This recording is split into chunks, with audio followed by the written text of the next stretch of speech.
साल है 2025। इंडिया एक चौराहे पे खड़ा है। हमारी नई पीढ़ी, हमारे देश का भविष्य एक दोधारी तलवार का सामना कर रही है। बेरोजगारी और महंगाई। बेरोजगारी और महंगाई उनके सपनों पर साया डालती है। परीक्षाएं रद्द हो जाती हैं, डिग्रियां धूल फेंकती हैं। एक सुरक्षित भविष्य का वादा एक दूर का सपना लगता है। हर गुजरते दिन के साथ उनकी चिंताओं का बोझ बढ़ता जाता है। वो अपनी जिंदगी कैसे बनाएं, अपने परिवारों का कैसे पालन पोषण करें, जब उनकी आकांक्षाओं की नींव ही उनके पैरों तले चूर चूर हो रही है। महंगाई का बढ़ता हुआ सिलसिला हर रोज आम आदमी के जख्मों पर नमक छिड़कता है। जरूरी चीजों की कीमतें आसमान छू रही हैं, जिससे आम भारतीय परिवार दबाव में दबता जा रहा है। पेट्रोल 100 रुपये प्रति लीटर पर एक लग्जरी चीज बन गया है। दाल, जो कभी हमारी थाली का मुख्य हिस्सा थी, अब 150 रुपये या उससे ज्यादा प्रति किलो है। गैस सिलेंडर, जो हर घर के लिए जरूरी है, 1000 रुपये के पार पहुंच गया है। मिडिल क्लास, जो कभी आकांक्षाओं का प्रतीक था, अब हर तरफ से दबा हुआ महसूस कर रहा है। उनकी मेहनत की कमाई घटती जा रही है। अपने बच्चों के बेहतर जीवन के उनके सपने धुंधले पड़ने लगे हैं।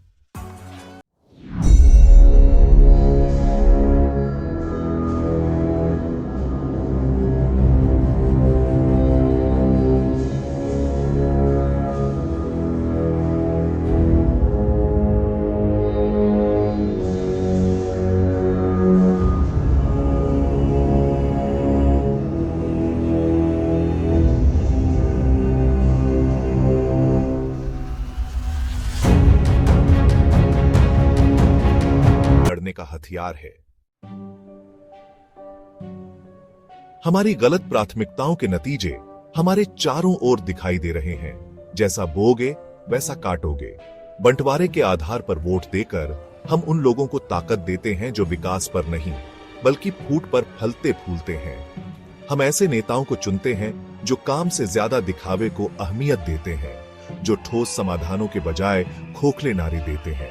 नतीजा, आर्थिक विकास में ठहराव, बढ़ती बेरोजगारी और अमीर और गरीब के बीच बढ़ती खाई। हम एक दुष्चक्र में फंस गए हैं, जहां फूट उदासीनता को जन्म देती है और उदासीनता हमारी समस्याओं को बढ़ाती है। इस चक्र से बाहर निकलने का समय आ गया है। जिम्मेदारी सिर्फ हमारे नेताओं की नहीं, बल्कि हम सबकी है। हमें अपने वोट की ताकत वापस पानी होगी। परीक्षा रद्द होने और बेरोजगारी पर सोशल मीडिया पर गुस्सा दिखाना काफी नहीं है। हमें अपने गुस्से को रचनात्मक कार्रवाई में बदलना होगा।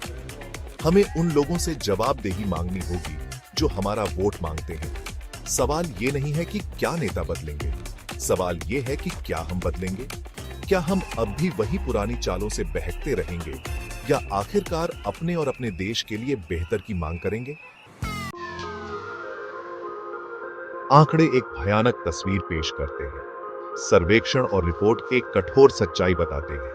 भारत में युवा बेरोजगारी दहाई अंकों में है। डिग्रियां लेकर घूम रहे ग्रेजुएट्स और पोस्ट ग्रेजुएट्स कम तनख्वाह वाली नौकरियां करने को मजबूर हैं। अक्सर 8000 रुपए या उससे भी कम प्रति माह कमाते हैं। कई बेरोजगार या कम रोजगार वाले हैं। हकीकत कुछ लोगों द्वारा दिखाई गई अच्छी तस्वीर से बिल्कुल अलग है। नौकरी के विज्ञापनों के पीछे एक ऐसी पीढ़ी है जो घटते रोजगार बाजार में अपने पैर जमाने के लिए संघर्ष कर रही है। हमें अपने नेताओं से कठिन सवाल पूछने होंगे। नौकरियां पैदा करने के लिए आपने क्या ठोस कदम उठाए हैं? कितने नए उद्योग स्थापित किए गए हैं? महंगाई को नियंत्रित करने और आवश्यक वस्तुओं को सस्ता बनाने के लिए क्या उपाय किए गए हैं? हम अस्पष्ट वादों और खोखले नारों से बहक नहीं सकते। हमें ठोस जवाब चाहिए। जवाबदेही की मांग करें, उनके ट्रैक रिकॉर्ड की जांच करें, उन्हें अपने वादों के लिए जिम्मेदार ठहराएं। हमारा भविष्य इसी पर निर्भर करता है। आइए हर भारतीय की मूलभूत जरूरतों को याद रखें। रोटी, कपड़ा, मकान। ये कोई विशेष अधिकार नहीं, बल्कि बुनियादी अधिकार है। हमारा वोट सिर्फ एक बटन नहीं है जिसे दबाना है, बल्कि इन अधिकारों को सुरक्षित करने का एक जरिया है।